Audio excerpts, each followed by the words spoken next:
This is episode 467 of Wheel Bearings. I am Sam Abu-Al-Samad from Telemetry. I am Roberto Baldwin from SAE International. I forgot where I work for a second. And I guess I'm as long as I'm they playing don't forget. Craig. That's the important thing. Yeah. Sorry, Craig. As long as the check's clear. And I'm Craig Cole with, I guess we'll say greencars.com right now. All right. Well, Craig, thanks for joining us this week.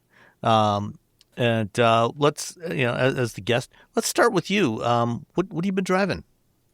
I don't have any fleet vehicles this week. I am getting, or right now this week, I will be getting a Subaru Trail Seeker coming in, so I'm excited to experience that. But the most recent product that I've driven, you were there with me, Sam, the Mitsubishi Outlander plug-in hybrid. We were both out in the Seattle area for that a week or so ago, and surprisingly competent SUV for a brand that really isn't on a lot of drivers' radar right now. I don't think most folks know that Mitsubishi is still a going concern in the U.S.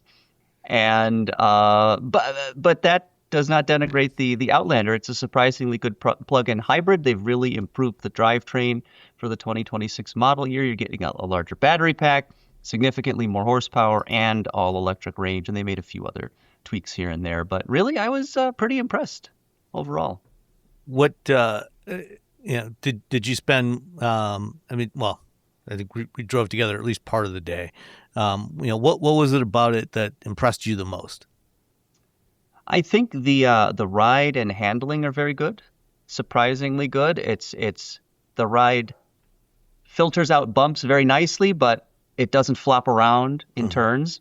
And I think the drivetrain, aside from some weird whirring noises it makes at very low speeds, which is not something I've noticed in other hybrids or plugins, very smooth and responsive powertrain.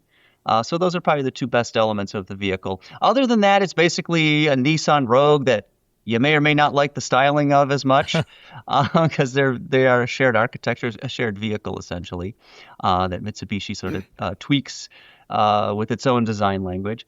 But yeah, ride and handling are good. The interior is very nice. That might be a step up over the Rogue as well. They've got some nice like quilting on the seats and door panels. But yeah, like if you're shopping for an SUV, you want fuel economy and you're willing to consider a plug-in and you're willing to plug it in, don't buy a plug-in if you ain't going to plug it in, folks. Well, if you buy a Stellantis plug-in, you're not allowed to plug it in. Oh. Well, no, you're only allowed to plug it in for a couple of weeks when you first get it. And then you'll get a recall notice telling you to park it outside. Do not park it in your garage, and don't plug it in. Don't ever plug it in. Don't plug it in. That's a good thing you paid extra for the battery. But yeah, if you're considering a plug-in hybrid SUV, of that sort of compactish class, I don't know what you consider it these days. Is it midsize? I don't think so. Is it compact? Not quite. Somewhere in between. It's the same size as most of what others consider compact. So, Rogue, CR-V, RAV4. None of them are compact, to be honest, but okay. Yeah. Yeah. I mean, if you look at a CR-V from 10, 15 years ago or a RAV4 from 10 or 15 years ago, it's considerably larger. But then so is everything else. Mm-hmm. But if you're looking for one of those vehicles, absolutely go and test drive the Outlander PHEV. I think you'll be pleasantly surprised. I noticed in the video, I don't think I saw you actually try to climb into that third row seat.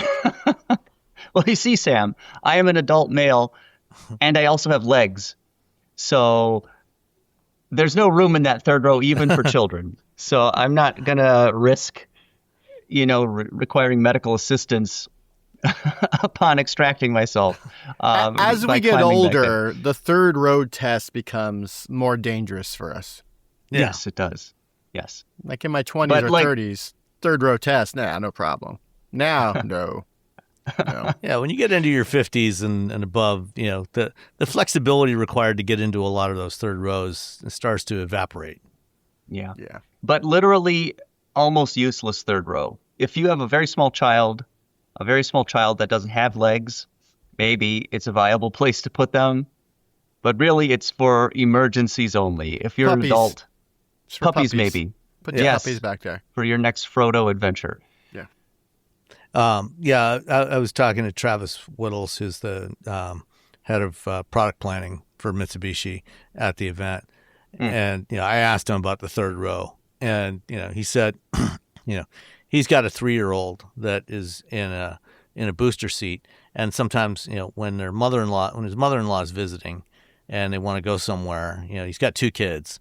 And so he can put the booster seat back in the third row and put her in there, put the 3-year-old in there. And then his mother-in-law can sit in the second row in front of the 3-year-old. But that's probably about the upper limit of what you can do with that third row. Yeah. We were both looking at it like, I mean, I guess technically it is a seat, and it is behind the second row. So they're checking the boxes. And there's seat belts. There's 2 seat belts and headrests and everything. Yep. So it's got all the regulatory. It meets all the regulatory requirements, because there's nothing in the Federal Motor Vehicle Safety Standards that says anything about how much, if any, footroom is required. And there is. You can just sit cross-legged maybe on the cushion and you'll be fine. Yeah, I'm sure that's safe. But Sam, you're driving something much more interesting, I think, this week. Yeah, certainly more adventurously designed. Yeah. Well, let's hear from Robbie first. What'd you have this week, Robbie? So I had the Subaru Outback Wilderness. This is the Outbackier Outback. The most Outback of Outbacks. Yeah, I drove this a bit back when they launched the vehicle, and like the entire drive was pretty much out off road. With some, road, we drove up to the mountain to get to it, and I was really impressed at how well it drives. I was both on road and off. The dampers, in X mode, they're for off roading. They work really well, but they work really well when you're cornering in a vehicle that shouldn't corner as well as it does. That's the weird thing about the Subaru Outback Wilderness. Is that it handles really well. It has 9.5 inches of ground clearance, so it's a taller or a higher sitting Outback. It's about 8.7 for the regular Outback. I think so. This is more. So almost an extra whole extra inch. It's got a 2.4 liter boxer engine, 260 horsepower, 277 pound-feet of torque. It's got the CVT, but it gets out of its own way. I stomp on the accelerator. It goes really fast. It moves quicker than you would think with a vehicle of this size. When you're hopping on the freeway and whatnot. Tons and tons and tons of room. I know this because I had to cram it full of stuff this weekend for a big show we had that involved DJing and drums and multiple guitar amps, and I shoved so much boxes of we had a shimmer wall. We had what? A shimmer wall. It's like a wall, and it has giant sequins, they're about an inch by an inch, and so they're all silver, and when the wind hits them, they shimmer. Oh, so it looks cool.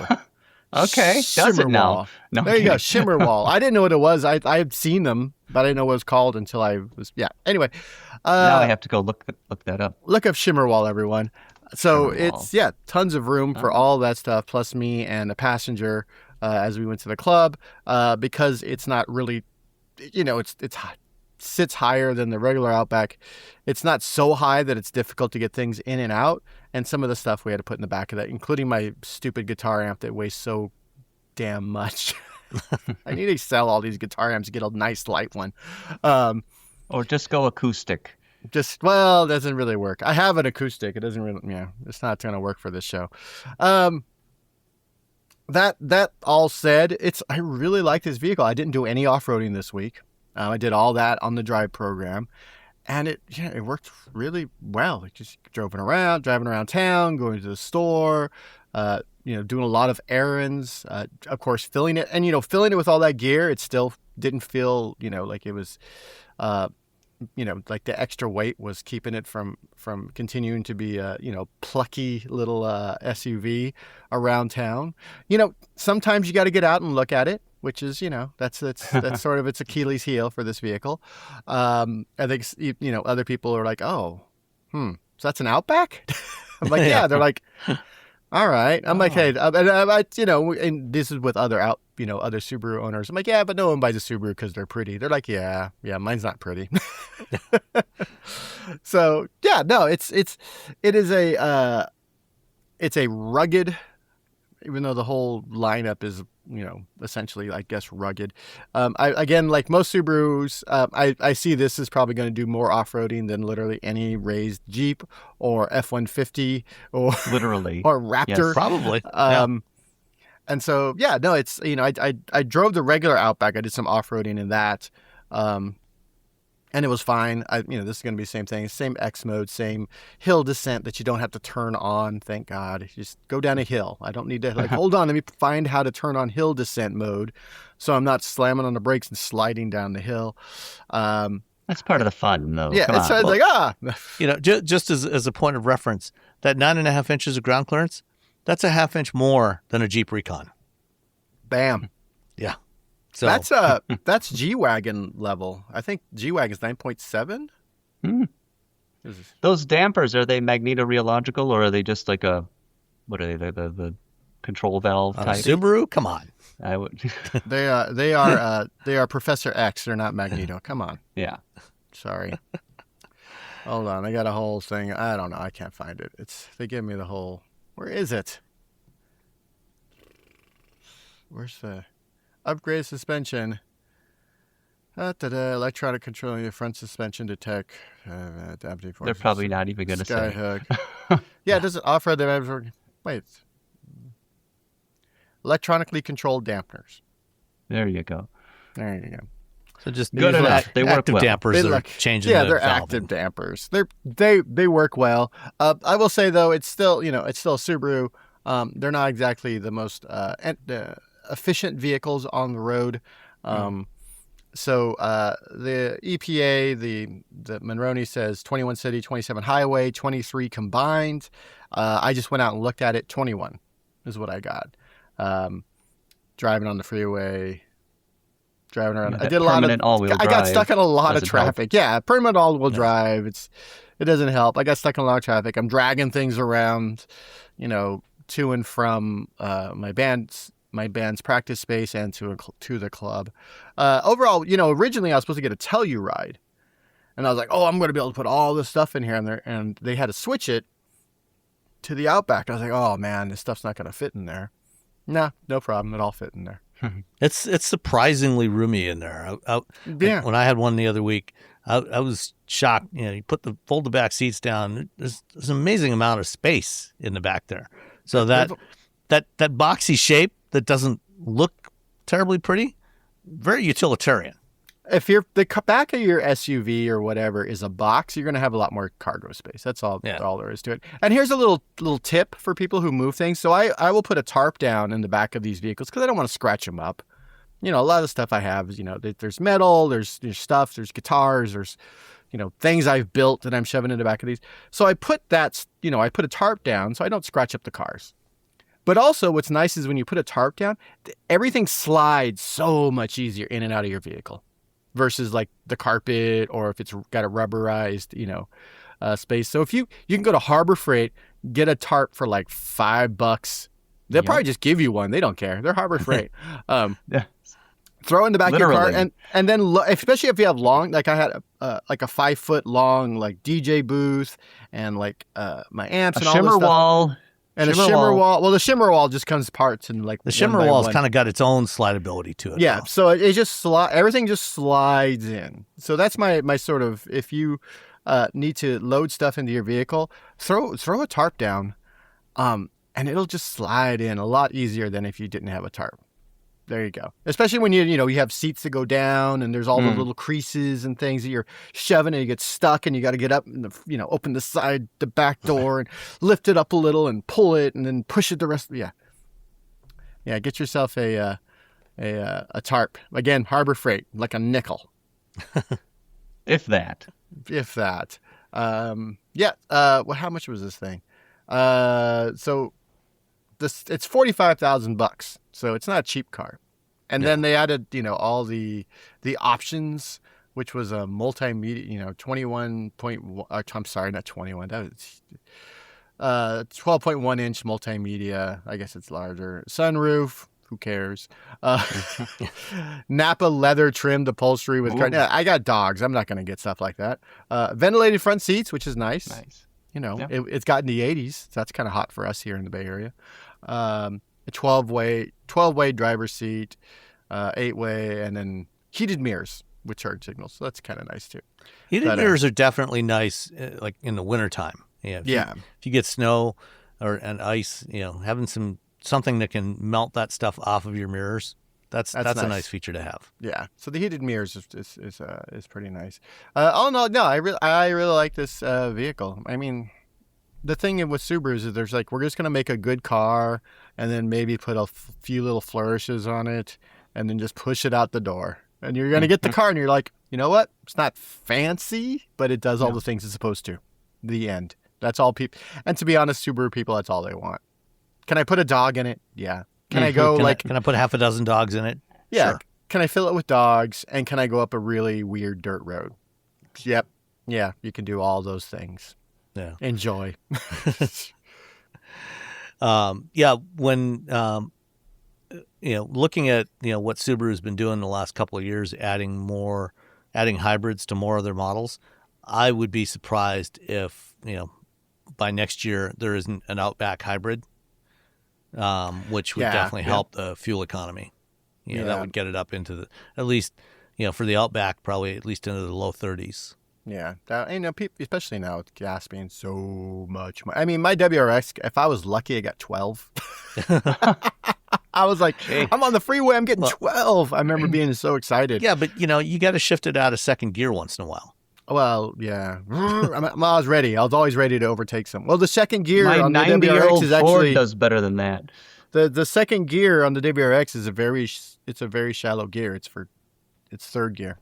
Okay. That's what throws everyone off is that second gear on the WRX. They're like, what? I'm like, you got to shift out of it quickly. It's for boom, boom. Yeah, it's 1, 2, 3. You're on your way. Yeah. It's like a waltz. 1, 2, 3. Yeah. It's for rally driving. It's like, boom, boom. Yeah. You can't just hang out in second gear in WRX. Awesome. That's my second piece of advice for the day. Okay. Get a tarp. You can't hang out in second gear in the WRX. Will there be more unsolicited advice? Oh, yeah. There'll show, or is that the limit? Just the whole show is unsolicited advice, Craig. Yeah, the whole show is just Robbie telling people how to live and then everyone just tuning me out. What was that? I'm sorry. Exactly.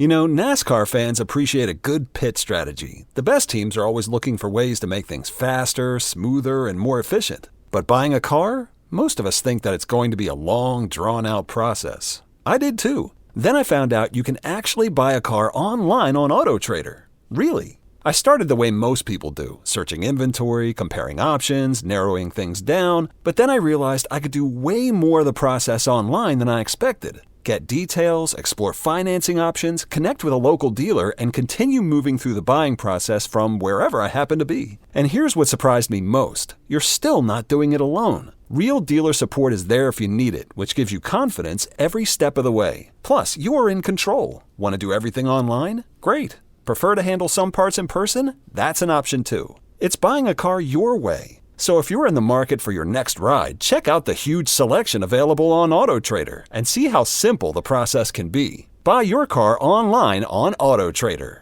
Really. Visit autotrader.com. Did you know you can support Wheel Bearings directly?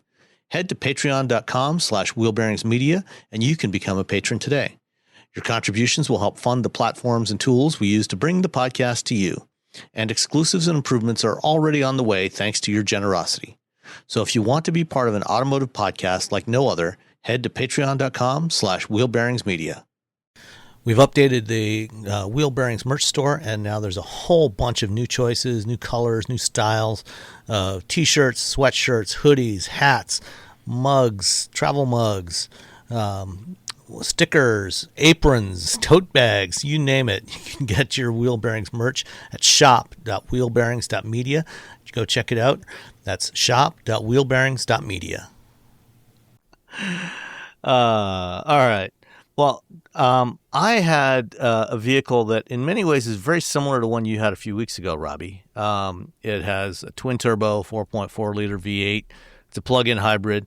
But unlike the M5 that you had, I had one that has a slightly larger battery in it, so a little more electric range. I had the BMW XM label. Why they call it the XM label? Because when they launched it, there was the XM, and then there was the XM label, which I think had a few other things on it, and now there's just the label. It's kind of a weird nomenclature for it. But anyway, I'm just going to call it the XM. And in the 50-plus year history of BMW's M division, there have only ever been 2 models that were exclusive to M, that were not shared, were not based on another conventional BMW model. And in a lot of ways, the XM is still kind of based on other BMWs, but it has totally unique bodywork. So they had the M1 back in 1978, mid-engine sports car. And then now they have the XM. And one of the interesting design details on the original M1, on the rear corners, at the end of the buttresses and at the back, you had the little BMW badge at each rear corner of the M1, and so they kind of echo that a little bit with the XM. They have the BMW badge etched into the glass of the tailgate at the top corners, which is kind of cool, to be honest. I would like more it's a nice little weird little etching. Like, I guess I could just go somewhere and have them do it for me. Yeah. Like, just like, boop, I got the Hyundai logo etched on the back of my M5 windshield.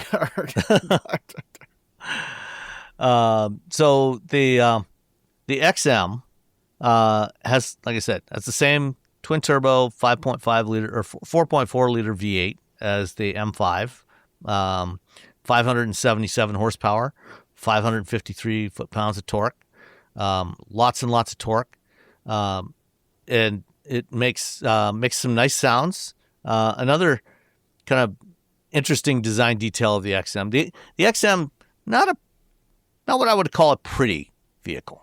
It's an angry vehicle. It's a very angry looking description. Like it's like if you owe it money, you need to take out another loan. Yeah, you don't want to mess with the XM. Mortgage your house, sell your kidneys, because the XM's gonna break a kneecap if you don't pay it back.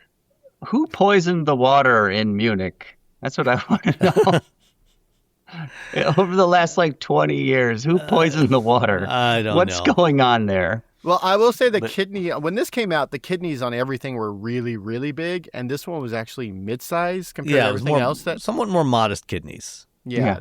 So it's a very angular. I mean, it's essentially going after the same person who would buy an Urus, a Lamborghini Urus. They're like, hey. Do you want a Lamborghini Urus but with a BMW, and and a wacky rave or club roof inside your vehicle, like the ceiling's like a little party? Yeah, and that's the thing. You get into it and you look up at the roof, and it looks like it's the shade for a sunroof, but it's not actually a sunroof. It's fixed in place. There's no sunroof there. Oh wow! But it's got this faceted finish to it, texture to it, and then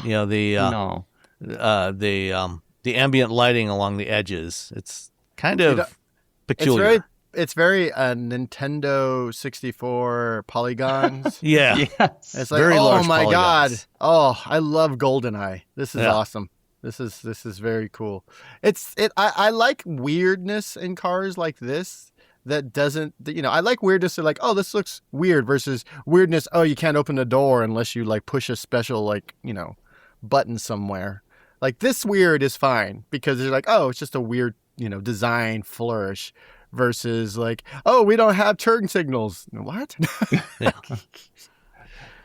That's Audi these days. They poisoned the water in Ingolstadt as well with their turn signal design. Another detail of M cars is they all have quad exhaust pipes, but on the XM, they're stacked vertically for some reason.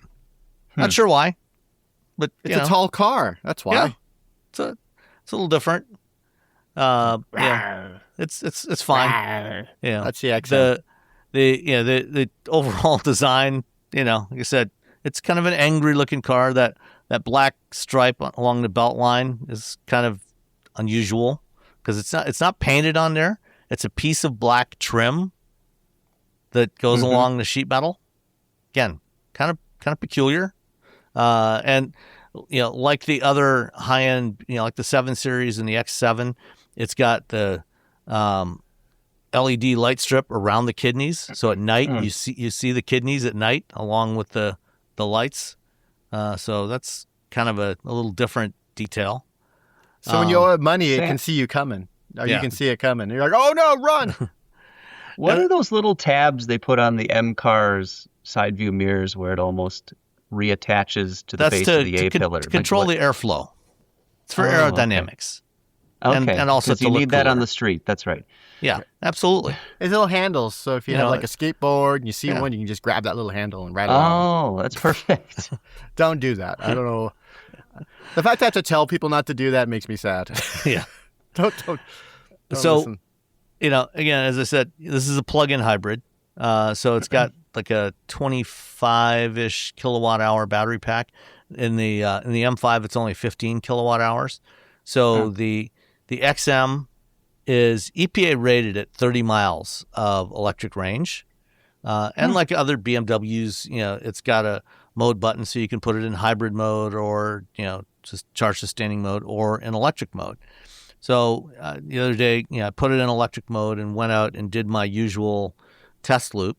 And I actually got it to go 34 miles without starting the engine, so a little over 34 miles before the engine fired up. And even though this thing weighs 6,000 pounds, so again, heavy vehicle, much like the M5, although, the M5's a mere 5,500-ish pounds. Nothing. It's a chunky boy. Yeah, very chunky. Everything is getting heavy. Everything is heavy these days, though. Yeah. Like lightweighting, everybody forgot about that. Right. Lightweight, what? Huh? Just put bigger engine in it. Carbon fiber. Throw a turbo. The carbon fiber's on the dashboard, where it does the most good. It saves, it does the most good, exactly. Structural trim. Yeah. So, 194 horsepower electric motor. And I had no problem, in electric mode, even with, 194 horsepower and a 3-ton car, easily, when the lights turn green, I was easily, out accelerating everybody without even really trying. Because you've also got, it's 207 foot-pounds of torque, but, it's from 0 RPM, so it's fine. So you can actually drive this, if you plug it in, again, it's a plug-in hybrid.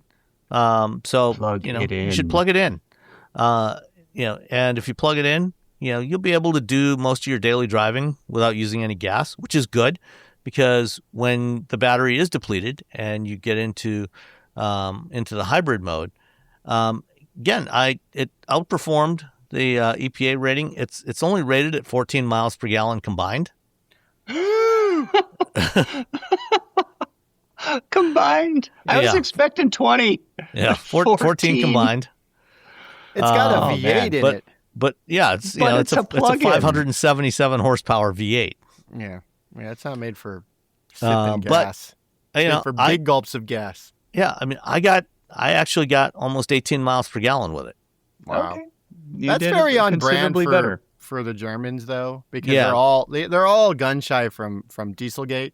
Like everything they underreport. Yeah, it's like, oh no, we're not getting into that again.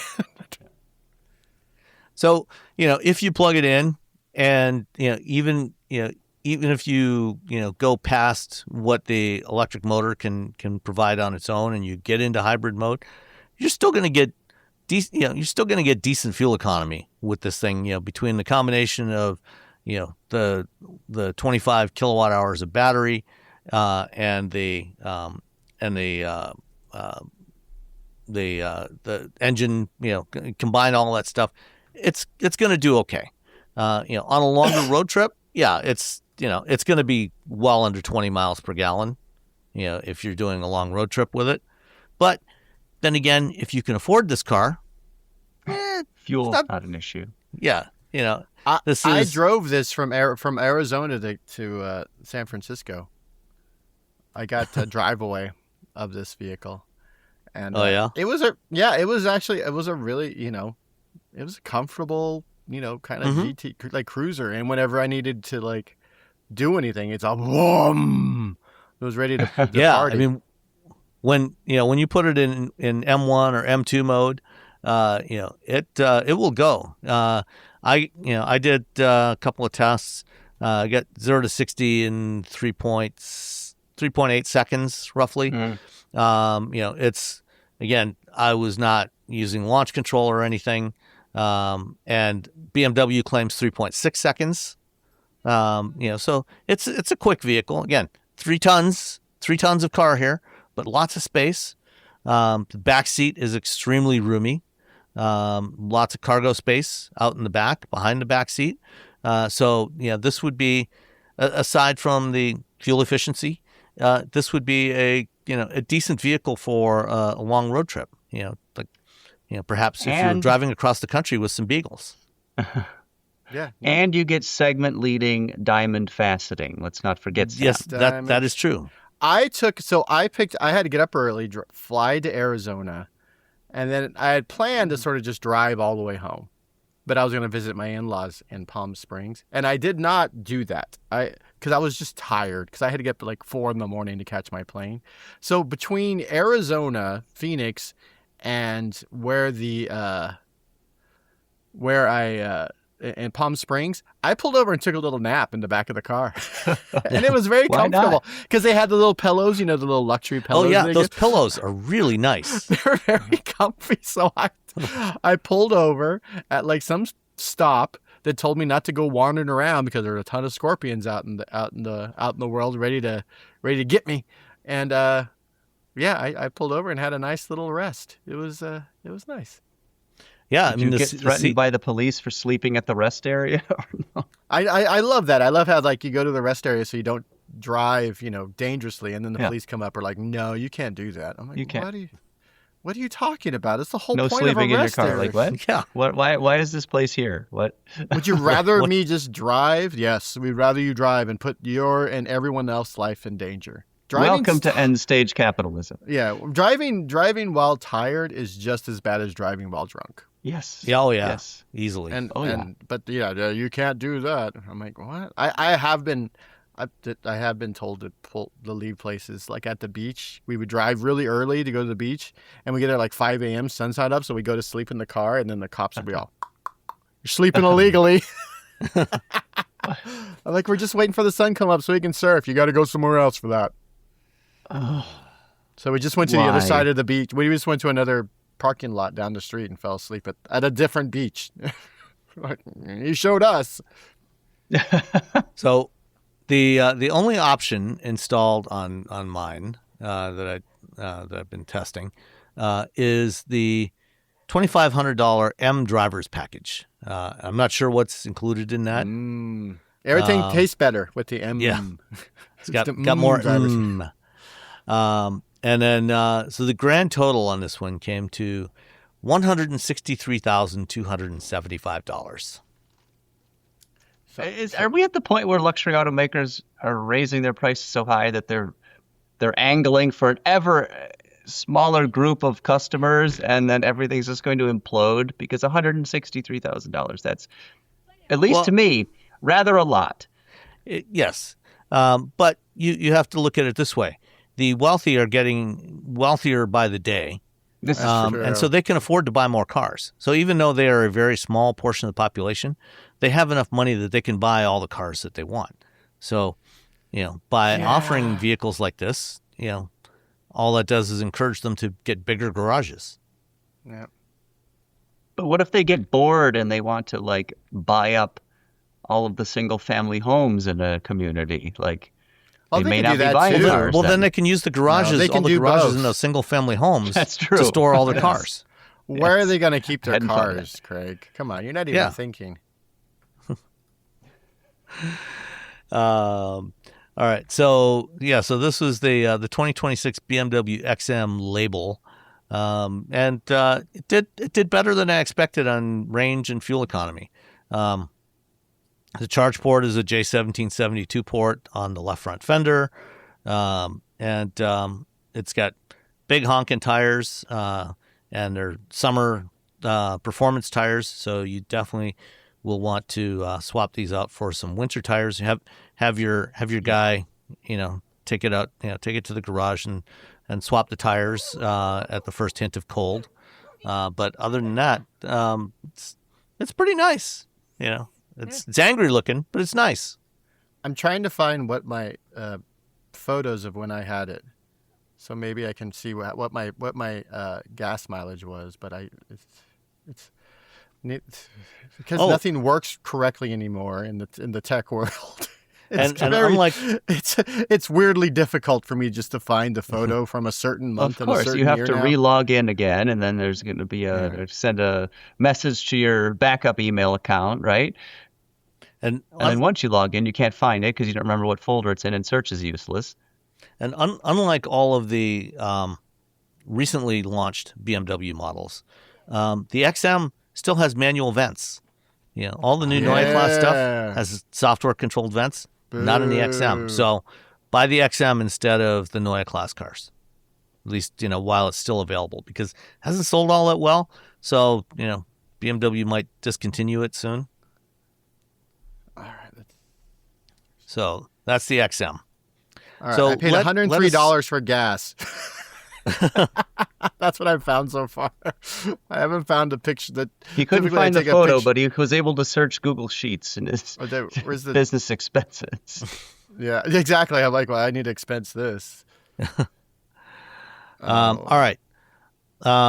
Let's talk about some of the stuff that happened in the past week. There was Out of Spec put up a new video where Kyle Connor was doing a little rant about a bad trend that he has seen recently.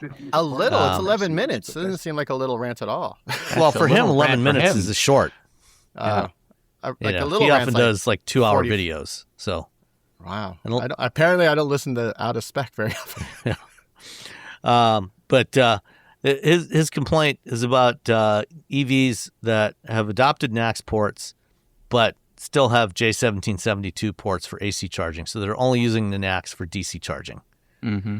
Like the Nissan Leaf comes to mind. Yeah, the Leaf was the first one to do that. What but Nissan it's not a CHAdeMO port. Yeah, it's true. What Nissan explained last year was, the decision to go to NACS on that car was a late decision, and they didn't have time to re-engineer all the AC charging stuff. Because for AC charging, you've got to have an onboard charger that converts the AC to DC for the battery. And so they left the J1772 port on the left front fender, added the NACS port for DC charging on the right front. I guess the early Mercedes CLAs, they've switched it now, but the early builds of the CLA also did this. They had a NACS and an AC port for a J1772 AC port, and now the Porsche Cayenne is doing this as well. So the new Cayenne EV has a DC-only NACS port. And one of the things that Kyle explained in there is, I guess there's a module that's required with the NACS port to do the conversion for AC charging. And there's been a shortage of these. There's a supply chain shortage of these modules.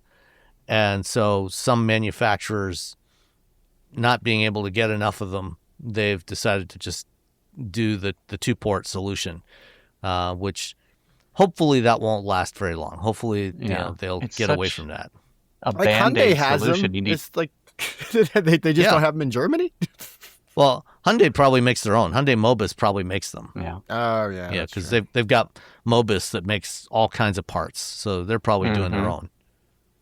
But it's such a Band-Aid solution to have the 2 ports. Like, all this extra complexity for nothing. And then they put them under 2 separate charging doors on the Porsche here, and the Leaf as well. I would try to figure out a way of sticking them in the same spot so you don't have to remember which side is which. Mercedes actually had both of them side by side in the same port. Left, right, that makes sense. Left, right, left, right. Every time you pull the up CLA, I think, was on the left rear corner. And Oh, the do we have any Cayenne. pictures? Cayenne has the Cayenne? NACS port on the left rear Yeah. and the AC port on the right rear. Yeah. And I prefer my ports on the front. At least the front fender. Yeah. The grill is preferable, in my opinion, but y'all do you. I'm trying to look at dash photos of the Cayenne. Can you see the? No, that's not what I want. Does it tell you one's on one side and the other's on the other side? I don't know. The little arrow. If you get in your car, if it's a gas car, there's a little SAE standard. Yeah. So you get in your car. Even there's on a little EVs, arrow that tells you what side. Well, not all EVs. Our EV6 has that. Your EV6 has it, but like some EVs don't have it. I forget what EV I was in. I think the Subaru didn't have it. It doesn't have the little arrow because I was like figuring out like it might have been there. Anyway, I was trying to like, wait, how do I pull into my driveway in order to charge this?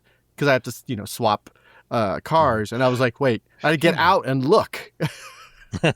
So not all EVs have the little arrows, but like on the Cayenne, does it have an arrow that says AC and an arrow that says DC? I do not That's a know. good question. And would the average person know the difference? They just know fast and They would not. They take their Chevy Bolts to the 350 kilowatt charger. Like they don't know. Yeah. Well, at least the new Bolts, have 150 kilowatt charging. Yes. So.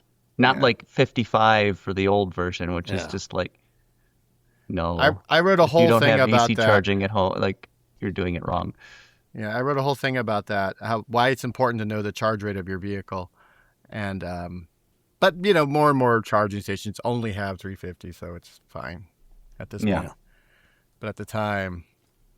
Yeah, I mean, it's fine if they're all 350s, but like when this Electrify America station near me here first opened up, they had 6 chargers and only 2 of them were 350s and the others were all 150s. And you used that one on numerous occasions, haven't you, Craig? Yeah, back when we were at EV Pulse doing a bunch of charging tests, Yeah, that was the only one that had in the region, basically, that had 3. I shouldn't say region, but it was reliable enough and had 350 kilowatts, so we could really max out whatever we were testing. And well, since then, the chargers at that station have been replaced twice. Oh, nice. And so they're now all 350s. Cool. That's good. Yeah. Well, a lot of folks are in the area. I imagine like Car and Driver does testing out that way, and various supplier companies and OEMs are out there testing vehicles. Quite a lot of people around here with EVs now. So nice. So let's see. China, as usual, is ahead of us on regulations. They've got some good regulations. We talked earlier this year about them announcing new rules for door handles that go into effect January 1st. So no more hidden door handles on new vehicles launching after January 1st of 2027. And now they have done a recall for several million vehicles that are already out on the road because the mechanical backup latches on the interior of the car are too hard to find. Back a year and a half ago, when there was a crash with a Xiaomi SU7 that killed 3 young women because they couldn't get out of the vehicle.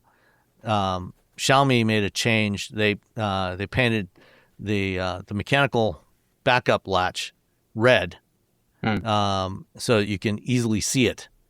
And now there's a recall for a whole bunch of other vehicles that require them to change the mechanical latches so they're easier to find. They're not hidden, and this is going to affect 3 million Teslas that are on the road in China.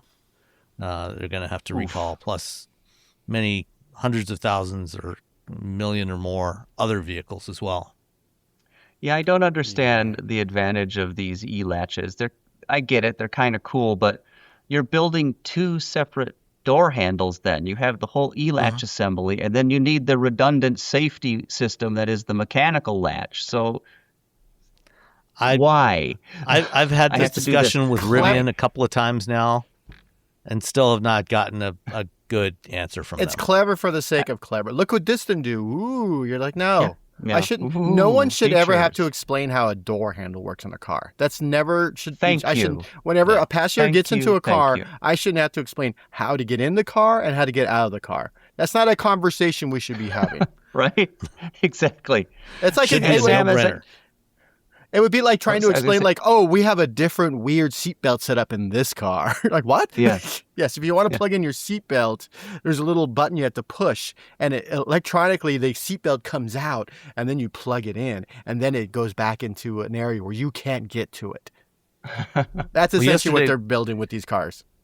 Yesterday we went out in the XM, and there was one slight complaint that my wife had, that the seatbelt latch was down too low.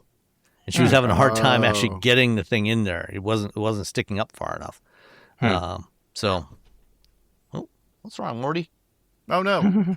You heard about sitting under my table situation. And he just jumped up. So hopefully we'll start to see stuff like this happening here. I'm not holding my breath, but at least because the Chinese are requiring it. Other manufacturers are having to make changes to their designs that they sell globally. So at least we'll hopefully start seeing some of these cars changing in the next couple of years. All right, let's see. Okay, last week Genesis had an event in California that I don't think any of us were invited to, unfortunately. I went to it. It was near my house. Were you there? Yeah, I was there. Oh okay. Well, tell us about the GV90. I've been filing magazine pages for the last couple of days, so I haven't had a chance to push. And also, I didn't get to go to the actual unveiling because I had band practice. But I went to the tech day like the next day. So so the GV90, it's their big, sort of Cullinan competitor, I suppose, is what you want to call it. It's got the swivel seats so you can turn around. That I'm pretty sure aren't legal in the United States anyway, but they're really fun. You can turn it, and it has the, I guess they're called the coach doors. People of my age and older probably call them suicide doors. And because if you try to, put them in your car afterwards, you want to kill yourself. But what's interesting is it doesn't have a B pillar. So they're coach doors without a B pillar. And what they've done is they've reinforced they call it an arch. So they've reinforced this area around it. Plus, they've essentially put the B pillar into the rear door. So that, it's still, if you hit it, you'll still get all the protection, Genesis says you'll still get all the protection. I haven't seen them smash one into anything yet. They did have some data. They're like, the ingress of smashing it was actually lower than other vehicles. So they've done some very clever engineering in order to sort of recreate a B pillar within the door. And they're just like these really honking huge latches for the doors when they close, but you can open the front or the back door independent of one another. So like if you had the door kind of slides back before it it's kind of like a minivan sliding door. Goes back a little bit and then I'm trying to find something on my desk. It's as large as the part. It's probably this big. The hinge? For the hinge. The hinge. And it sort of slides and then it moves and it's cast iron, like the meatiest part of it. And then the rest of it is aluminum. So it's like when you watch it, you're like, oh, it's actually a pretty cool the way they've done it. And they've done a lot of work on it. And later on with Luke, I forget how to say his last name. Exactly. You both said it differently. So someone asked him like, "Oh, will we see this coach doors on other cars?" Like, no, it's so hard. And essentially, it was just like it was so hard, and everything else is going to be smaller than this because this is a big vehicle. Yeah. It's so hard to do that it's not really worth the money to do it. Like this is a big halo car. The idea is to sell it to very fancy people, and it's very comfortable inside. The seats are really nice. It is Genesis. like really punching up, like like a lot. And when you get in a Genesis, you're like, wow, this is a really nice car.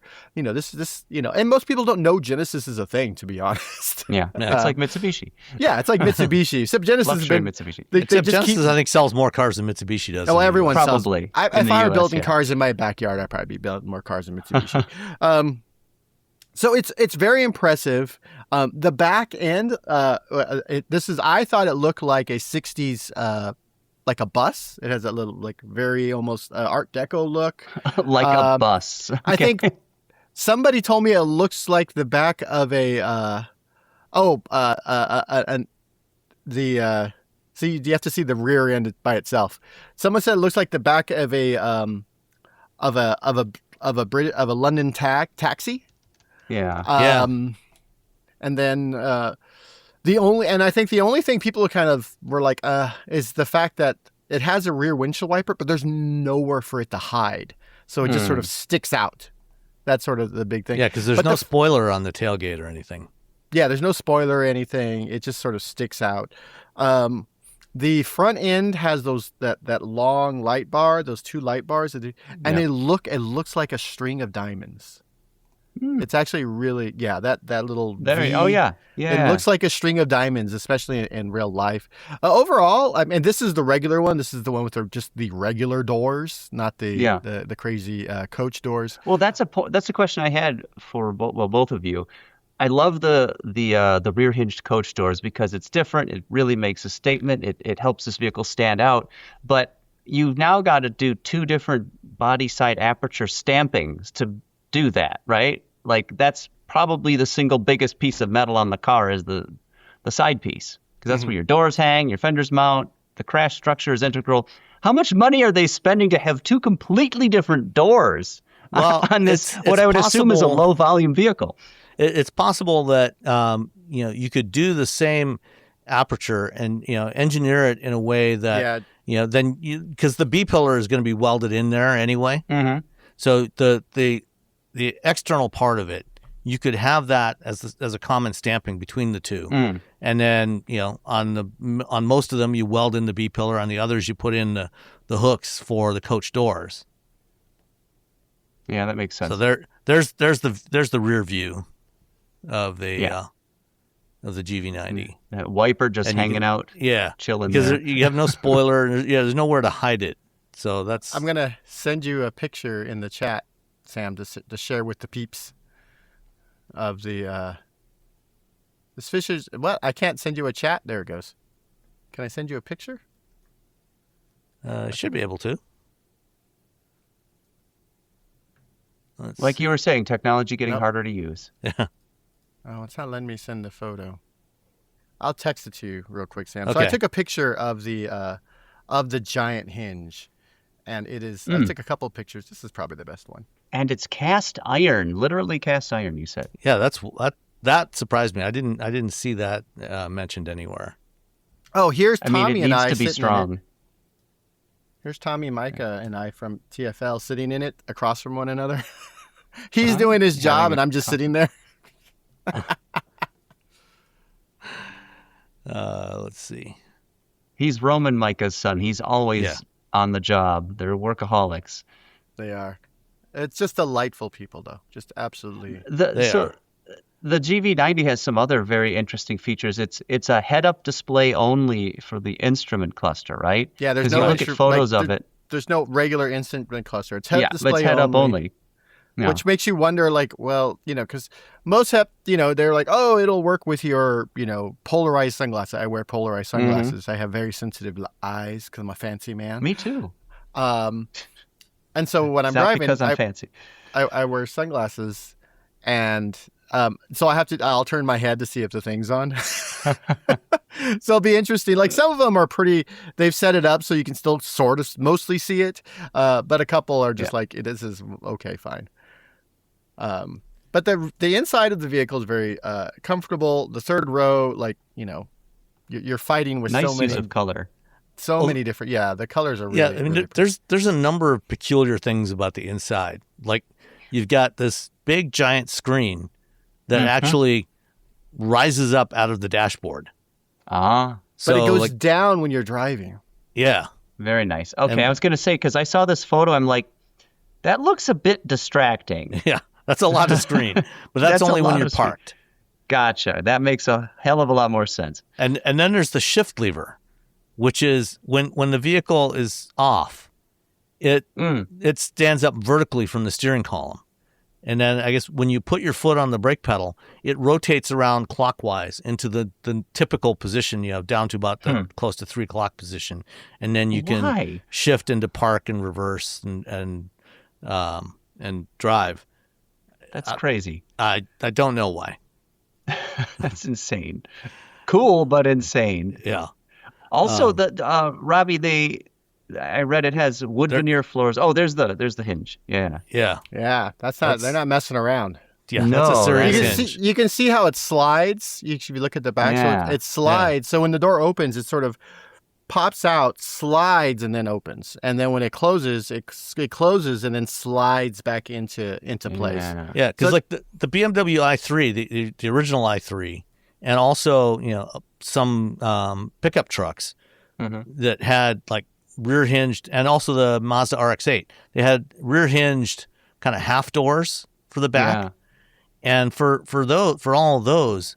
Yeah. You can't open them without opening the front doors. You have to open the front doors before you can open the rear doors. So this allows you to open the rear doors without opening the fronts. Same with the Mazda. What was it? The RX-8. The EV. Well, the EV. The MX-30. That one. That was so bad they got rid of it. Yes. Here's Robbie and Tommy. So I'm 6'3", and Tommy, I'm assuming, is shorter than me. He's about 6 foot, I think. Yeah. But this is what it's like if you're tall and you're sitting across from each other, having intimate, having a nice picnic.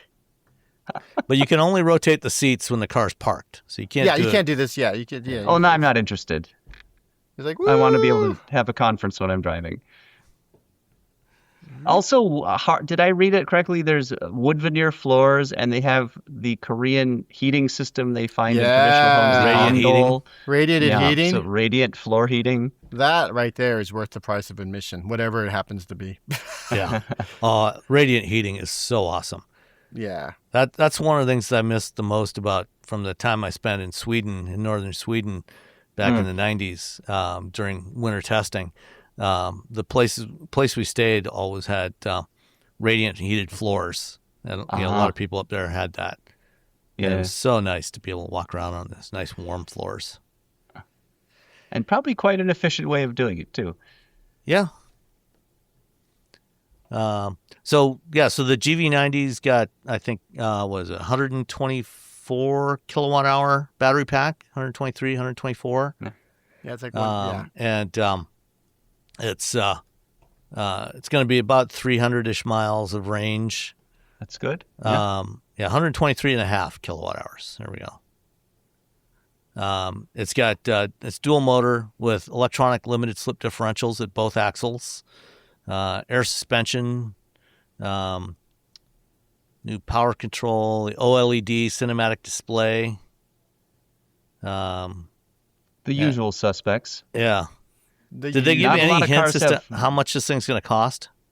They did not, but I pushed them because they're like, at 150, 350 kilowatt hour charger, it'll charge it, in this fast, at this fast. So I asked them, like, what is the charge rate? What is the kilowatts? And they told me 350. I'm like, and I double checked them all. That's the charge rate of the vehicle. And then I did some math with the 10 to 80% at 123 or 123.5 kilowatts. They say 22 minutes. At that size, I'm like, the math checks out. Yeah. They're usually not going to lie to you, the Hyundai Motor Group. Yeah, they're not good. But you have to really push them especially Kia and Genesis. I think Hyundai's gotten the memo. Because I remember the first time a bunch of us asked, well, what's the charge rate? And they were all like, what do you mean? Why do you care? And we're like, no, that's an important piece of information. And they afterwards, one of the PR people came up to me like, is that a number people care about? I'm like, yes. Yeah. It's a big number people care about, especially people who are a bunch of... Functionally, they shouldn't, because all that matters is the time. How long am I going to have to sit here? But you need to know what charger you can use and should use in order to get that. That's why you need to know. That's why. That's why. I mean, if all the chargers were 400 kilowatts, it wouldn't matter. Yeah. You wouldn't care. Yeah. No, megawatt chargers. That's what we need. megawatts. Its efficiency. Oh, I did some math while I was there. The efficiency is 2.5 miles per kilowatt hour. Oh, it's got a roof airbag.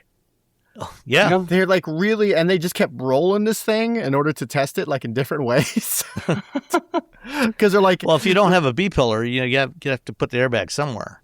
Well, they were saying that a lot of people, because of glass roofs, they get thrown from the vehicle, or all this glass starts raining down on you because you got a glass roof. So this airbag, it starts from the back, and there's like wires along the sides, and it just deploys back to front and covers the whole top of the vehicle. Okay.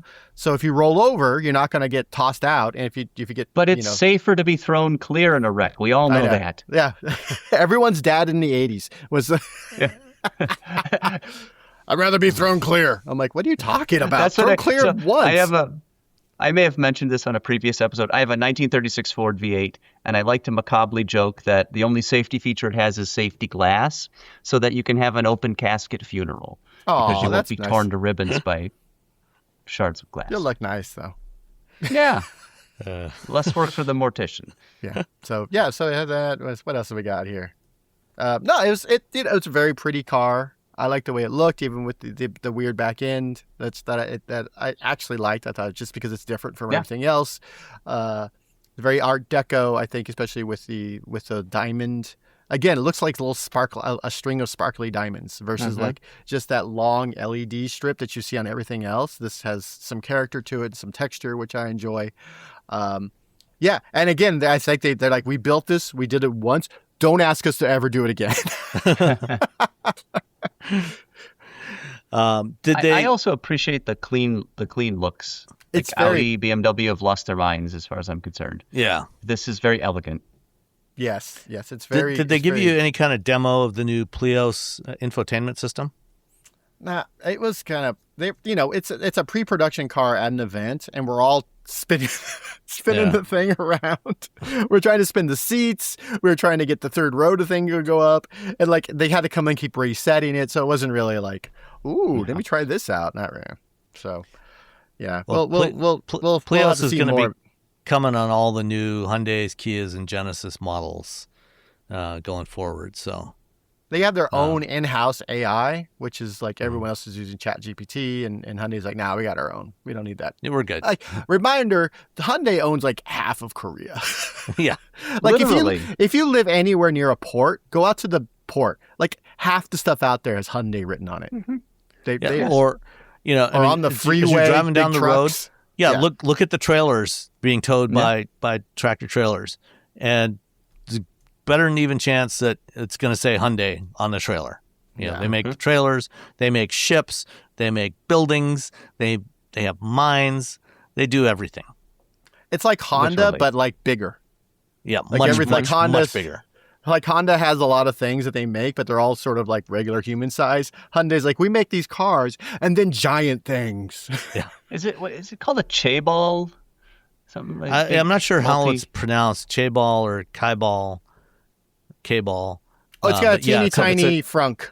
Frunk. So it's like every other Hyundai Motor Group EV then. Yeah, the frunk is not. What about the architecture? Is it a new one? Because it was not eGMP. Yeah. It was like It's like EMP or something. Hold on. Yeah, something like that. It's the first EMO. No, it must be EMP. I must have misplaced it. So it's a new, it's EMP. I didn't even change that. I'm like, EMO, that's not right. It's a new platform. This is the first vehicle on this platform. It's specifically for Genesis. This is likely why it charges at 350 kilowatts versus a lot of everything else in the eGMP, the GMP, which is a funny, less, weird thing that is like 250, like kind of sort of tops out. It's going to be built in Korea at the Tucson plant. It's very unlikely this will ever be built at the Meta plant because it's just small run. Yeah, there's very low volume. Are they going to use this updated platform just for Genesis, or is it going to filter through to the other two brands as well? I think it's probably what they'll probably do is they'll use it for Genesis, and then like everything they learn off this will just end up in either they'll just drop it into the other platform so they can say, oh, we have two, like Audi and Volkswagen. Yeah. But they'll actually migrate it down. Or maybe they'll just move everything to that platform. But I feel like they're going to want to, I feel like they kind of want to keep it separate, but put all the bits that they can afford to put into, Hyundais and Kias. So is there like a button on the dash that you can press that will fry all of the electronic devices around you? For the EMP? I hope so. It's like, haha, no one's taking it. It's like small thermonuclear explosions just above the vehicle that will zap everything. That's what it makes that sound. It's a boom. Yeah.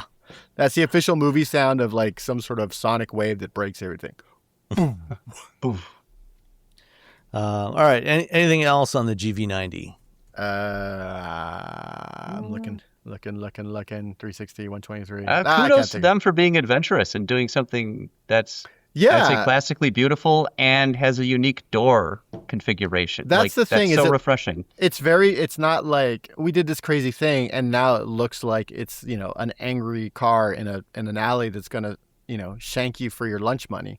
It's like we did this amazing thing and here's this beautiful car that looks like it's wearing an elegant dress. It's very, They talked a little bit about Marilyn Monroe. I'm not sure what all that was about.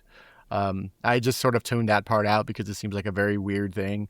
I was like, okay. I feel like the last people who really were excited about Marilyn Monroe was Gen X, and everyone after that doesn't care. Probably. Yeah. All right. So during that tech day, did they also talk about the GV80 hybrid? No, it was all EV. All right. It was all GV90 all the time. Okay. Well, Genesis is also launching a GV80 hybrid, which should be arriving like in the next few weeks. That's good. And it's using the next generation Hyundai hybrid system, which launched on the Telluride and the Palisade. So it looks just like like all the other GV80s, which is fine. Nothing wrong with that. No, but it's a great vehicle. Yeah. Because the GV80 is based on a longitudinal engine drivetrain, so it's a rear-wheel drive, all-wheel drive configuration, whereas the Telluride and the Palisade are transverse engines. Mm-hmm. It's the same architecture as those vehicles, but obviously repackaged into a rear-wheel drive transmission. So the original Hyundai hybrid system was kind of an oddball. Where it's got a motor in the transmission. There's a clutch between the engine and the motor, and then there's a belted starter generator that handles the starting and stopping of the engine and a little bit of regen from that, and then and it also provides the power for the vehicle, the 12-volt power for the vehicle. Now they gotten rid of the P0, the belted starter generator, added a second motor that's attached to the back end of the crankshaft of the engine, and the clutch sits between the two motors. So the P1 motor that's attached to the engine does the engine stop-start, power generation. It can operate, when the clutch is open, it can operate as essentially a series hybrid. When the clutch closes, the engine and both motors can propel the vehicle, and it's a more efficient system, and it's also tighter packaging, at least on the transverse version of it. So they're putting this into the GV80 with a 2.5 liter 4-cylinder turbo, just like they have in the Palisade and the Telluride, 347 horsepower, which slots it in between the base 2.5 turbo, which is 300 horsepower in the GV80, and the 375 horsepower twin turbo V6. So this should be I think this should be a nice combination.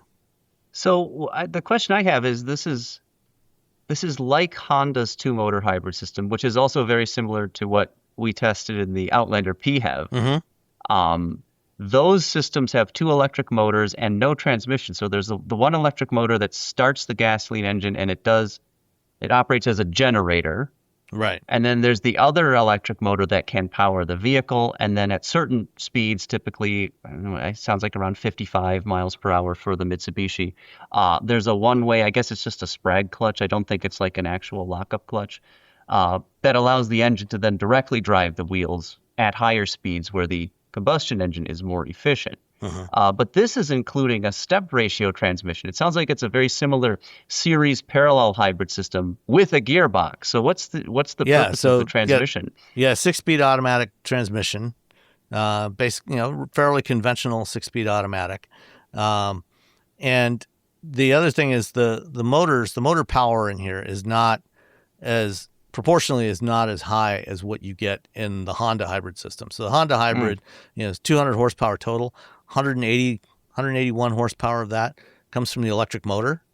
So it actually does most of the driving in series mode. And then at higher speeds, it will engage the clutch and also send some engine torque to the wheels. Most of the time, it's basically operating as a series hybrid. This is going to be less of the series hybrid type of operation and more of a parallel. So, if there's a continuum from pure parallel to pure series, like the e-Power, like the Nissan e-Power, and then something in between, the Honda is closer to e-Power. This would be closer to just a straight up parallel hybrid. Because with the Toyota hybrid system, the standard one, they have a bunch of different variations. Or the version that Ford uses in its, front drive based vehicles. It's the same system basically. There's also technically no transmission, but there also is the power split device, they call it, which is planetary a gear set. Which functions as a transmission. Yeah, it's a variable transmission. It's a gear set. I'm like, that's not just a level word. It's got multiple gear. Wait, hold on. Well, that's what Honda or Toyota does call it an ECVT. And so does Ford. I mean, it's an absolutely brilliant design when you understand how it works. It's so clever how they figured that out.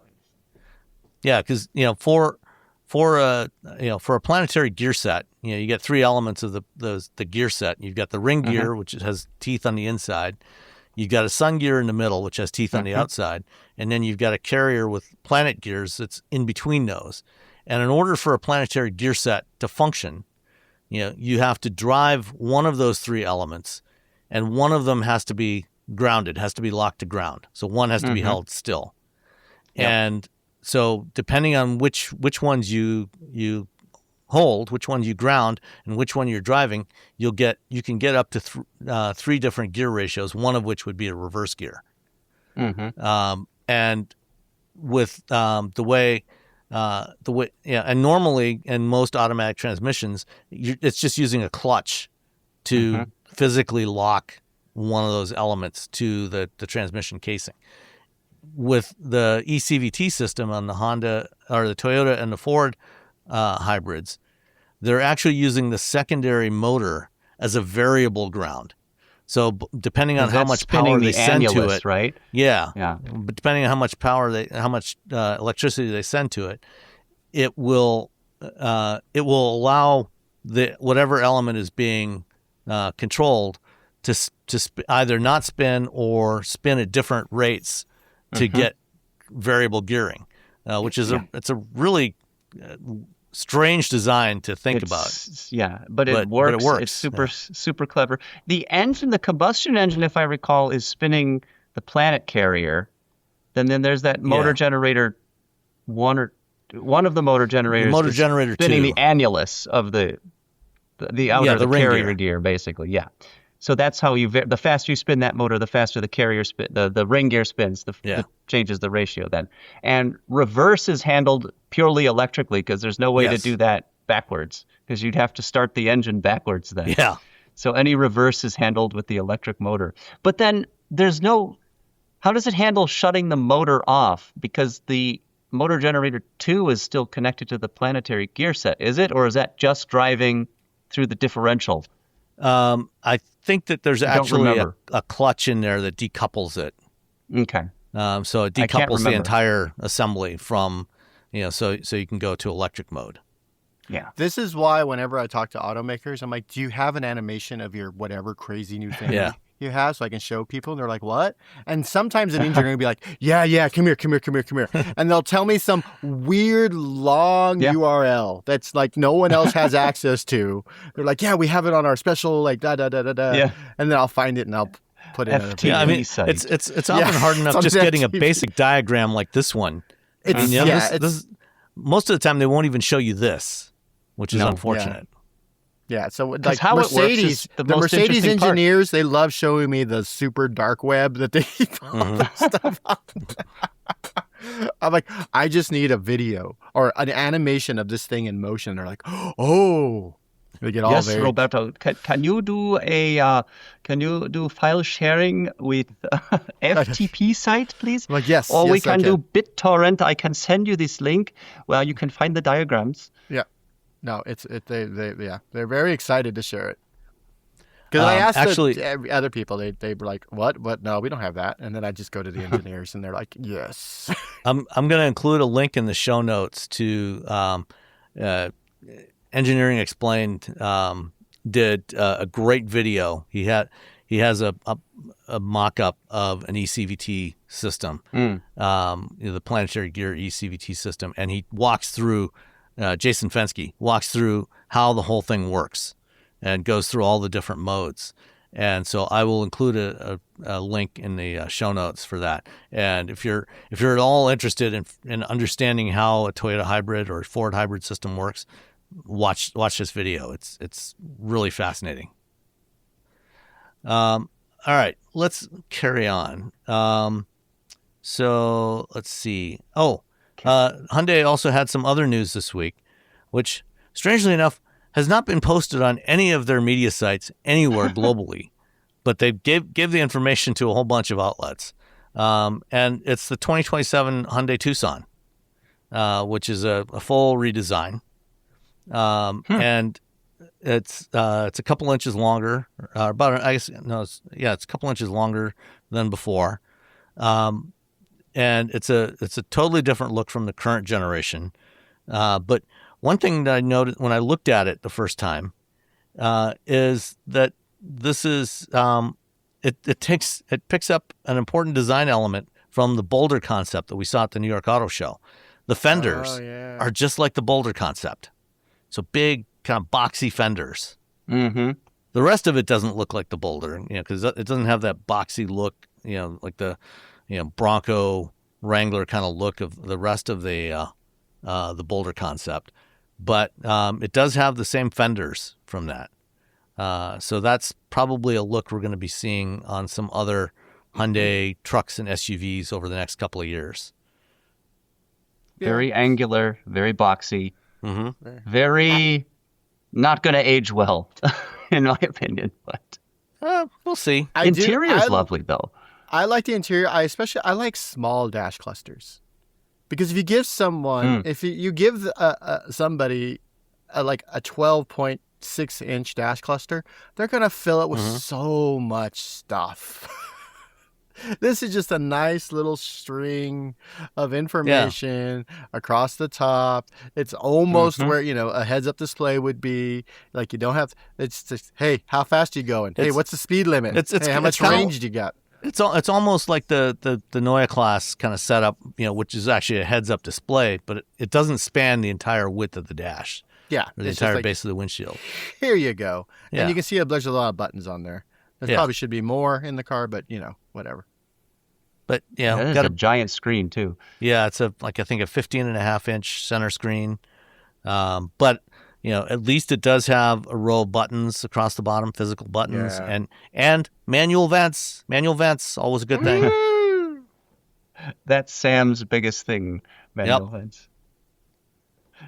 Yep, not buying any car with software-controlled vents. No. Sam, I don't know if you saw, I sent the rundown for the Green Cars podcast. I saw it. We'll be recording in a couple days. I put it in sort of the pleasantries section at the beginning of the show. I put in a little line. What's grinding your gears these days, Sam? This is something different. So maybe you can talk about digital air vents over there. Definitely. That's a terrible side. Have I offended Robbie? Or it's just the worst. They just don't make any sense. They just, like why? I know it's adding more complexity that doesn't need to be there. And because it's become a conversation that we have again and again, I realize I am now very conscious of how often I'm adjusting the vents in cars while I'm like, I get in the car, I want to be cold. So I turn all the vents towards me. Now my hands are freezing once we've gotten going. So now I want a more ambient code as opposed to, freeze. So I'm like moving the vents pretty often. And then they're like, hold on, let me go in here and push this. Let me push the buttons. Yeah. No, because I'm taking my eyes off the road, so it's a safety issue. And then what if we had an analog version of digital air vents where it was all mechanical, done through like a Bowden cable system, and you had a little joystick, and you could have them all in one spot? So the Maybach has both. You can do it by hand, but you can also do it in the. So there you go. So yeah. I want the most complicated and heavy system. I want Bowden cable. Like a series of pulleys that have to pull from the roof. Yes. Like. Organ stops too, just in case. Add some extra complexity. Like steam comes out. Yeah. They have incorporated a boiler just for the steam effect. Yes. All right. Let's move on. Sam's like, I'm done with these guys. This is too stupid. No, I totally agree with it, but I think listeners might be getting tired of this rant. I don't think that's true. So Cadillac. Cadillac's had the XT5 here for like a decade now, almost a decade. And they also make the XT5 in China, but they have just launched an updated version of the XT5 in China that is a plug-in hybrid. And so the XT5 is like the third in a line of midsize crossovers that Cadillac's been building that started with the SRX. So they had two generations of the SRX, and then they changed their, back when Johann de Nysschen was running Cadillac, they decided, we have to change the naming convention for all our vehicles. And so they went to CTs for the sedans and XTs for the SUVs. Which annoys me more than digital air vents, just alphanumeric names. But I digress. Sorry. Back in 2010, 2011, the engineers at GM were actively developing a plug-in hybrid version of the SRX, the second generation SRX. And what it was that, they actually in 2008, Saturn was supposed to launch a plug-in hybrid version of the Saturn Vue. That was one of the last things I worked on when I was still an engineer at TRW. And so they were working on a plug-in hybrid version of the Saturn Vue. When we had the financial meltdown, whole Saturn brand was canceled. They took all the stuff from the Vue plug-in hybrid, dropped it into the SRX. Well, actually, first they created a rebadged version that was going to be a Buick, and they announced that in the summer of 2009. And then, 3 weeks later, they canceled that and said, "No, we're not going to do that after all."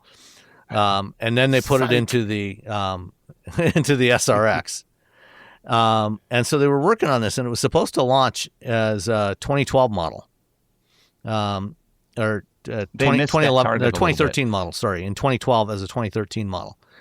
And when Dan Ackerson became CEO of GM, he took a look at all the product plans and said, "Nope, okay, you can do that. Nope."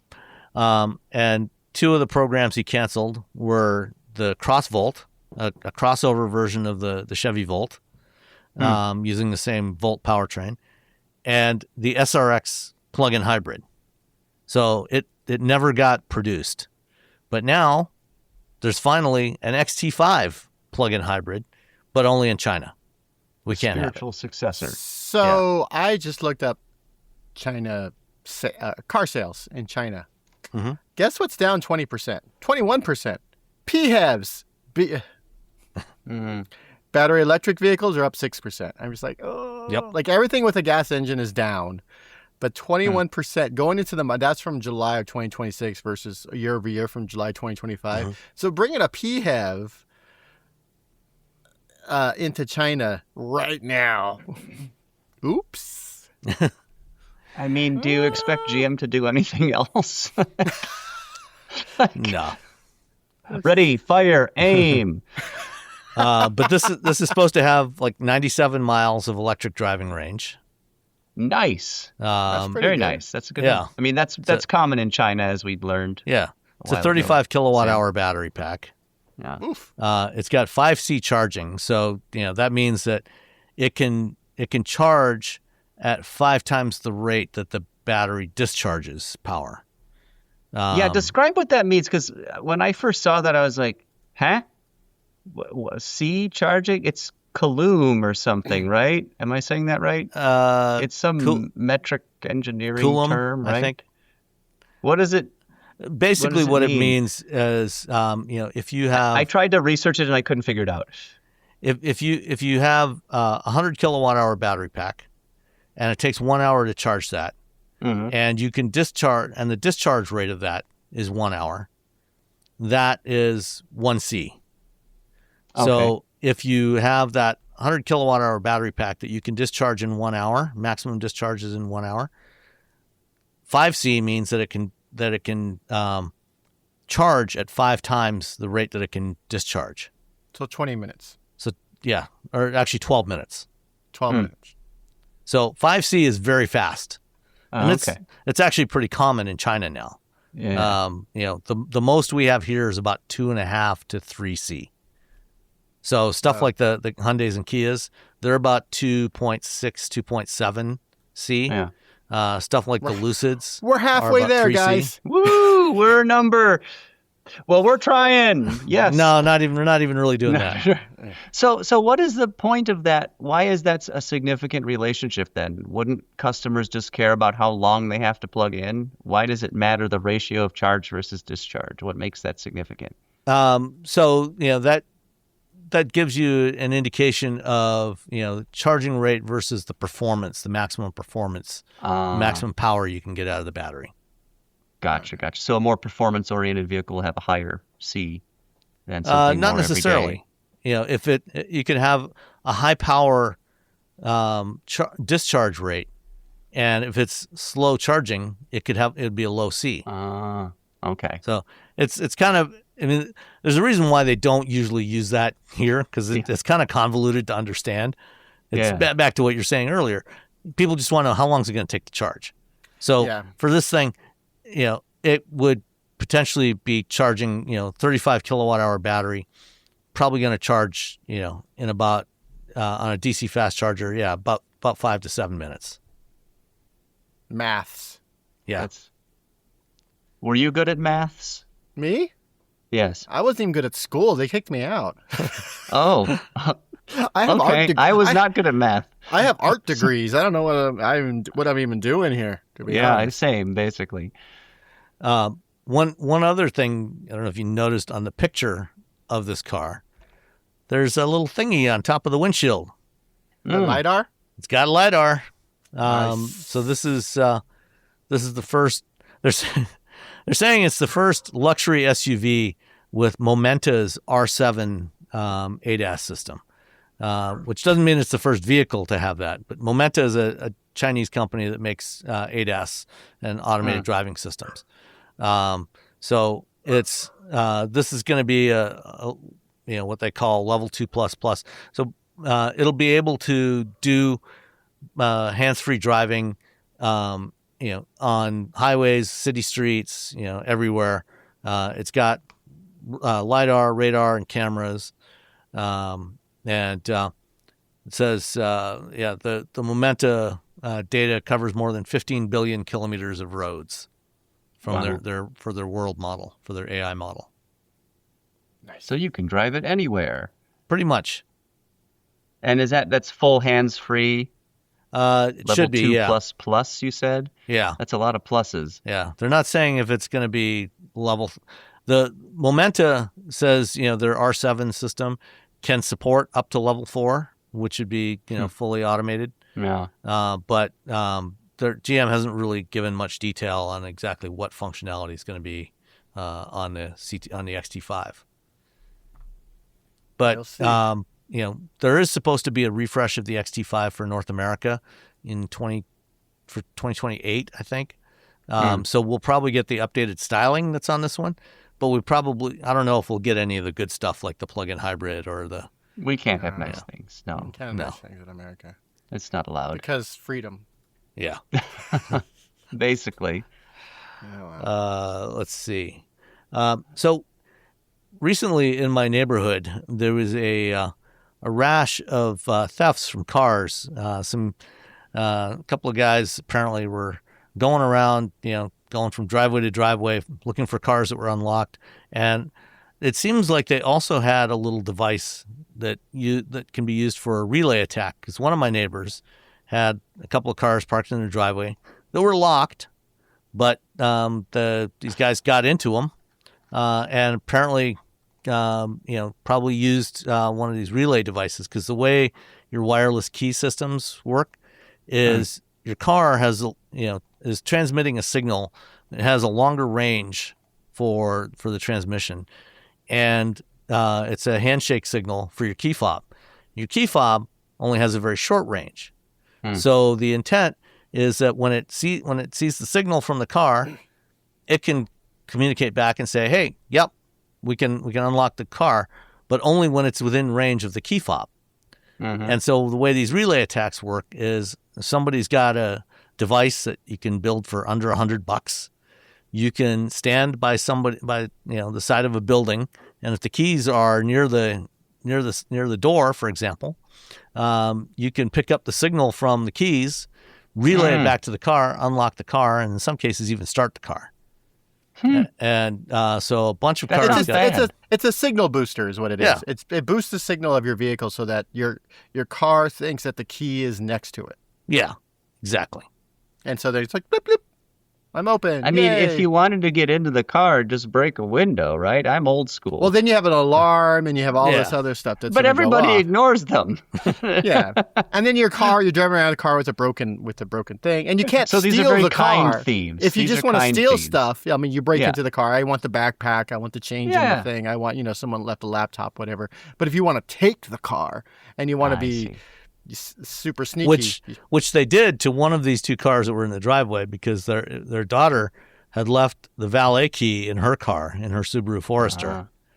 And so as they were rifling through the car looking for anything of value, they found the key sitting there. It's like, oh, okay, click, why boom. not? We're out of here.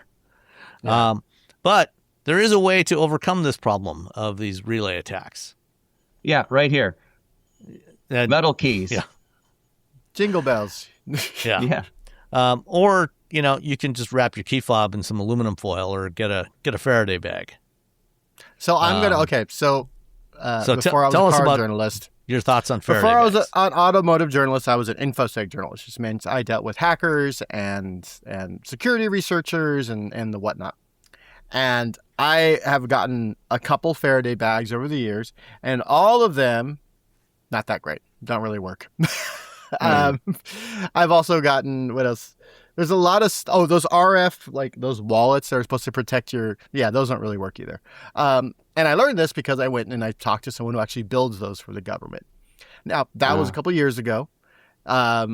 If you want to get one of these, it's super important that you make sure that you're looking at the reviews, because I would say most Faraday bags that are sold are BS. They're not going to do the thing that you think they're supposed to do.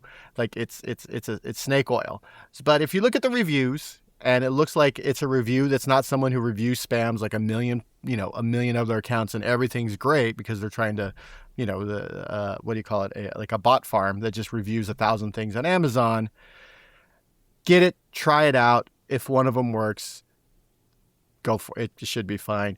But just be careful when you're buying Faraday bags, because again, most of them are junk. And whenever you see anything that says military grade, that's definitely stay away from that. Nothing in the world is that's not a thing. Like one of the things like, it's military grade like security. I'm like, that's not a thing. But it's military grade aluminum in the F series. Yeah, exactly. Military People buy grade, a lot of those. Military grade doesn't mean anything. Military grade is a nothing word. It's a weasel word. It doesn't Don't mean say anything. that to Mike Levine. No, you'll get very angry at you. He can get mad at me. I don't care. I don't work for Ford. Not my job. Like military grade something. You're like, well, what do you mean aluminum what? A military grade aluminum tin cup? A military grade aluminum, like, where, how are you basing this? There are actual like numbers and things that you can, there are actual like structural integrity, like data points that you can share with people that aren't BS, like the word military grade. But also it's the same thing with Faraday bags.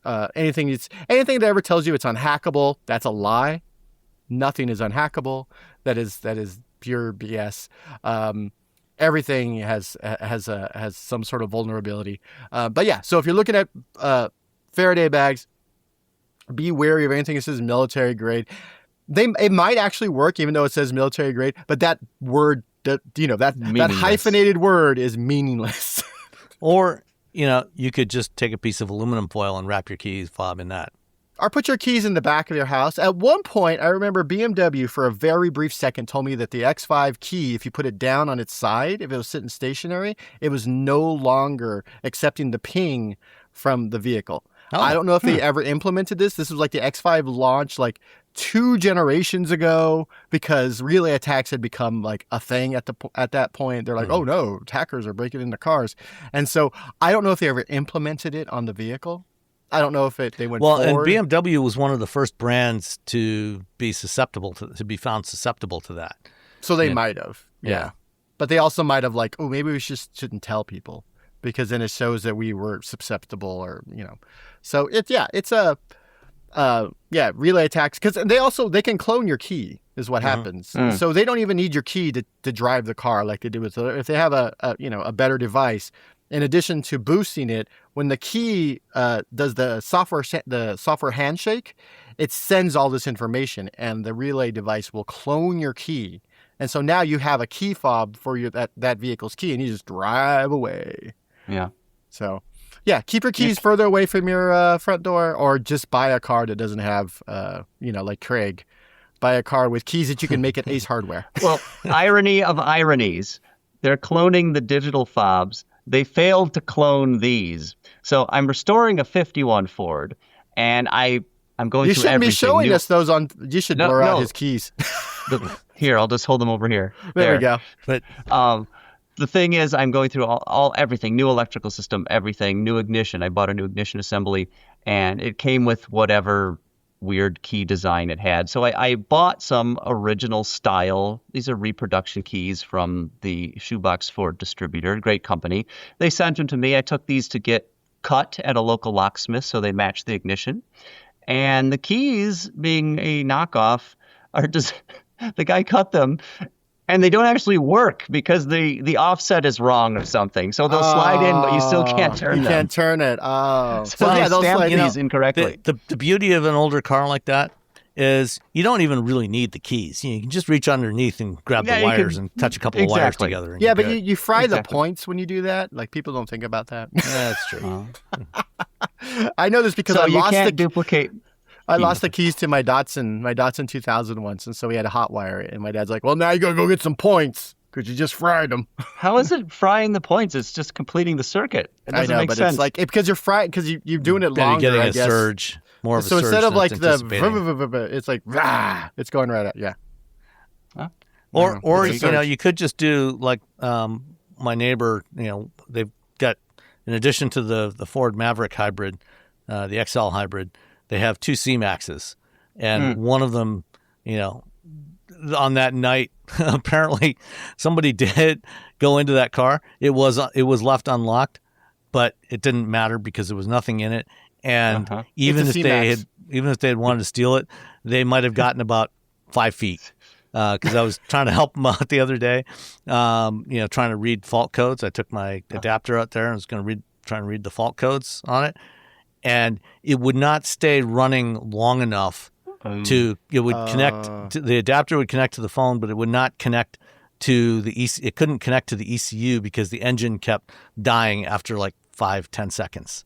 Yeah, there's definitely something wrong. That's bad. Oh yeah. Even without, just from the sound that the hybrid drive unit in that thing was making, it's done. The thief is going to break in and try to steal stuff and feel so bad for the car's in such a sorry state. They're going to leave a 20 on the seat. They're going to lift the motor. They're going to lift the hood and start working on it. They're like, this is embarrassing. I'm sorry. I thought this was a better neighborhood. Yeah. That car does have a lot of miles on it. So it's like 180,000 miles or something. Okay. It's getting up there. All right. Speaking of protecting stuff, the sun gives off a lot of ultraviolet radiation. That can cause problems, causes sunburns, can cause skin cancer, and so you want to protect your stuff, protect yourself from UV radiation, and you want to protect the stuff that you've paid for. And, since we are, us as taxpayers are the ones that are paying for flock cameras, we want to provide proper protection for the flock cameras that are out there, for the license plate reader cameras. And so somebody has come up with a great device or a model, a 3D printed model for a flock sock that you can get and just stick it over your local flock camera, and it will protect it from ultraviolet rays. Boom. So no more exposure to ultraviolet rays for your because those cameras are flock expensive. Cameras. They're very expensive, and we're paying for them. So yeah. So I really want paying them for to our own mass surveillance. Not advocating that you should go out and cut down the poles with the flock cameras on them. That would be wrong. That would absolutely be wrong. You shouldn't be doing any other kind of damage. I mean, we're being protective by adding a flock sock to the camera. You shouldn't spray paint them. You shouldn't shoot them with paintballs. You shouldn't you shouldn't shine expanding foam. Don't use expanding foam on them. Don't use expanding foam. You shouldn't use high-powered lasers on them because it'll destroy the sensors in them. There's a lot of things that these are expensive. Apparently, machines. that's only true for blue lasers. Apparently, I was on Twit last night, and Father Robert was saying that the flock cameras do have red cut filters for red and green lasers. Red and green. So red and green lasers will not damage flock cameras, but blue lasers will. So do not shoot a flock camera with a blue laser, please. Yeah, they're super. Again, you've paid for this. You don't want it to be damaged. Remember when they put blue lights on every piece of tech? And it was the most annoying thing on the planet. Everyone's like, that is so bright. Blue is so incredibly bright. You don't think about it. But 10, 15 years ago, every piece of tech had a blue light on it. And every piece of tech had got a piece of tape over that blue LED. Yep. So, yeah. Anyway. And then you were on with the digital friar. What does he call himself? Virtual Pedro or the digital Jesuit. Father. That's it. Yeah, sorry. Not the virtual friar. The virtual friar sounds cool. That's a cool name. Yeah. Your next band could be called that. The next generation Mini Cooper apparently might be the first one that doesn't have front wheel drive. One of the things when Alec Asignosis initially designed the Mini back in 1959, 60. He did a transverse mounted engine, tiny, front drive, tiny little car, amazing packaging job on it. And every Mini since then has had a transverse mounted engine in the front or an electric motor in the front, and front wheel drive, and in some cases all wheel drive. But apparently the next gen Mini might switch to rear drive. Because they are apparently going to use the Neue Class hardware on there. And Neue Class architecture is not set up for front-wheel drive.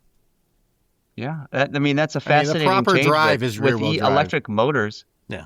With electric motors, it's so easy it doesn't matter, and I don't think any Mini customer cares.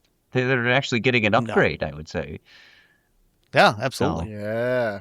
You might actually get it like a real frunk in there. Yes. Oh, yeah. All right. One last thing, or actually two more things. Apparently, there was a study done. Who did this study? There was a study done on fatal crashes between 2017 and 2022, and they found a 15% increase in traffic fatalities on the day of major album releases from artists like Taylor Swift because people were listening to it over and over again and getting distracted. So if there's a big new album coming out, you might want to just stay home for a couple of days. Just stay home, listen to it at home. Don't go out on the roads, because somebody might run into you while they're being distracted by this music. Well, what they're saying is that people are using their phones to like select this music, or they're spending too much time in the infotainment screen trying to select the music. You're like, I want to listen to this song, so you have to click, tap, swipe, whatever to Crash. get to this song, and then you crash. It is worse than it used to be, but I will say that going through a CD case in the 90s, not true. great. Yeah. Just as So distracting. I would memorize where things were, like how many pages stuff like a CD was in, and then pull it out and then put it in the thing, because I didn't like the fact that I was looking away from the road because I was such a nerd about driving and being a good driver. So that I can't do that anymore. But also, we only had like 100 CDs if you were lucky. Now you got the whole world, and then sometimes you're like, what I want to listen to. Yeah, 1,000 songs in your pocket. I got 1,000 songs in. And my I pocket. followed your link, Sam, and now I'm getting ads for Mirafast soft chew laxatives. So FYI, I have no idea why that's popping up. I don't know. I have a pie hole running here, so I don't see any of that stuff. All right, last one is Jalopnik did another one of their listicles where they get readers to submit stuff. And this one was the top 10 George Barris custom-built cars that every gearhead should know. And, for those, the younger among you, George Barris was this guy who built all kinds of, shall we say, interesting custom cars from the 50s through about the 1980s. He's no longer with us, but during the 50s and 60s in particular, that was kind of his heyday. And it's funny, going through this list, 4 of the 10 cars on this list were actually used in 1960s sitcoms or TV shows. The 1962 Beverly Hillbillies truck, that was a George Barris creation. The Munsters coach, also a George Barris creation. The Dragula drag car was also used in the Munsters. He built that. And, of course, the classic 1966 Batmobile. Mm-hmm. Fans of Rob Zombie would recognize the Dragula. Yeah. I can't sing it because I'm sick, so I can't make that. I can't sound like Rob Zombie today. Sorry, everybody. Maybe next week. And the Hirohata Mercury. Iconic The Batmobile is one that probably everyone would recognize. Yeah, I the think so. Batmobile. Yeah. But the Mercury, they switched it out. A Cadillac V8. I don't know how I feel about that, dropping the flathead. As a side valve enthusiast, not sure how I feel about that. Oh, is that the first one? The 52 Yeah. Hirohata Merc? Yeah. They replaced the original 255 cubic inch Mercury engine with a 331 Cadillac. This overhead valve fad is going to end soon. It's just, they're overrated. Yeah. It can't last forever. They can't last forever. We're going back to flathead technology. All right. Well, Craig, thank you so much for joining us again today. My pleasure, Sam. Sorry This about is your a lot of keys, fun. Greg. Well, it's okay. I just went with the one that they had at the key shop, the locksmith, and it doesn't say Ford and have the little crest on it, but it works. So these are going in the trash. Oh, I don't know why I still have them on my desk. Oh, okay. But no, this was a lot of fun. Just a reminder. Does the car run yet? No, it's been a very busy summer. I need to finish painting the hood and the doors, and then the body can go on the frame. I can wet sand it and have it polished, and then it starts coming together. So it's tantalizingly close to having big progress. All the grunt work is done. How long has this project been in progress? About 5 years. So It takes a while. So it's a true project car. Yeah, it's a total body off the frame, everything. I rebuilt the rear end. I rebuilt the transmission, added an overdrive to it. Steering box got fully rebuilt. The frame I sent out, I cleaned that, got it powder coated, sandblasted and powder coated. Lots of patches on the body and doors and hood. But yeah, it's a long-term Are you project. are you spraying it yourself? Are you painting it yourself? Or are you in the sending it to a garage? place? Do you have like I'm a room? doing it myself. Or you just have a just box? in the garage, and I bought a tent at Menards that I can sort of use as a spray booth. It works surprisingly well. So. Does it have the little air filter that pulls it out so you don't die in there? Or are you just wearing the stuff?